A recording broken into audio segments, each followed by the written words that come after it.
Good evening. I'm Janpha Thadphoothon, and this is my show, English in the Garden. As you can see behind me, I'm not in the garden. Rather, I'm in my library, and this is the 11th of December 2020. What I'm doing now is, oh, by the way, my show, as you can see here, uh, this is my logo. Yes, English in the garden. And I'm not in my garden at the moment. Behind me, you can see a lot of books. Of course, I'm in my library. Talking about books, I have one book to share with you. Actually, this is my own book. I hope you like the cover. It's called the title of which is English Creative Writing for Thai Students, and you can see a lot of tips and ideas and examples for you, especially if you are Thai university students, to learn how to do creative writing in the English language anyway.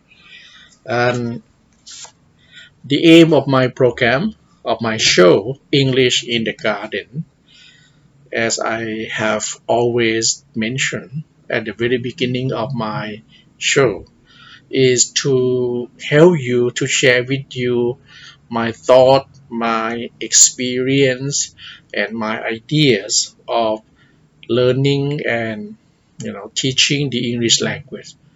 So I'm addressing you, uh, English language teachers. If you want to make your teaching, make the lessons more interesting for your learners, maybe you can incorporate critical thinking elements in your teaching.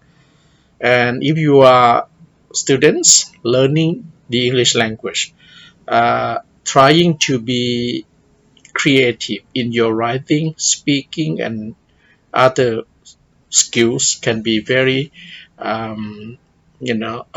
productive, I would say, and it's a way to enjoy yourself when you learn a foreign language.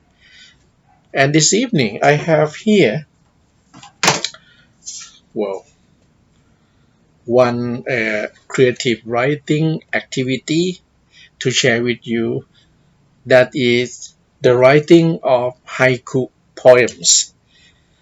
A haiku is a Japanese poetic style, is originated in Japan several hundred years ago. A haiku is very simple, but it had actually a few constraints. When I say constraints, I mean, basic rules. The first is the number of syllables. Yeah, you got to have altogether 17 syllables. So you can say that a haiku is a syllabic poem, and it got to have three lines. That's the second constraint. The first line must have five syllables. The second seven, and the third five. So altogether, as I just mentioned, you have five, seven, five, altogether 17 syllables. And the last constraint about writing haikus is that the theme of which must be season or nature. I mean, this is traditional anyway, but some uh, younger authors or younger writers, they can just write about anything. But traditionally, we will address the theme of nature and season, for example. So this is a haiku. It can be very simple, and I'm gonna read you one of my own haiku poem to you. The first line. Now this is my haiku. I wrote on the 26th of October this year. A starless night. Crescent moon, late October. That's the second line. And the third line, 5 syllable. Winter has arrived. Now let me repeat the first line. A starless night. The second line, crescent moon, late October.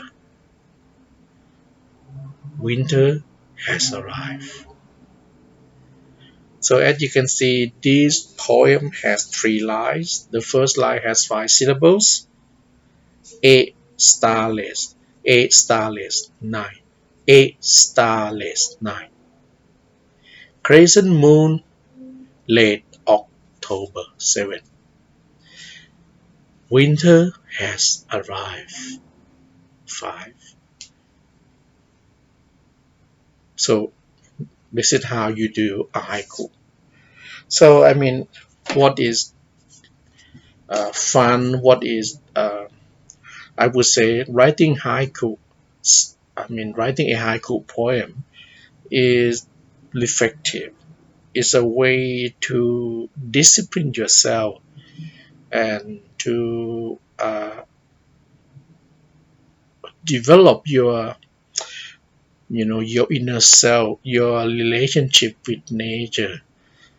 It's about observing nature and reflecting on, yeah, nature and our life, our relationship with nature, with the environment, with the season. I mean, it's a way for us to deal with changes, and this is what I enjoy doing. And I would like to share with you that uh, one way to develop your English language skill is to embark upon creative writing activities.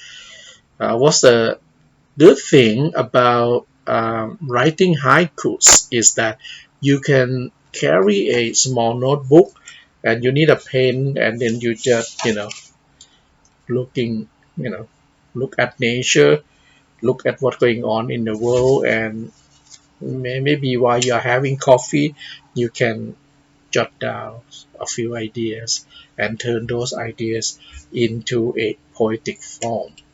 So haiku is the basic. I'm Janpha Thadphoothon, by the way. This is my show, English in the Garden. If you like my show, by the way, I have a TV channel, Janpha channel. Don't forget to subscribe to my channel. Okay, thank you for watching. See you in my next video. Bye bye.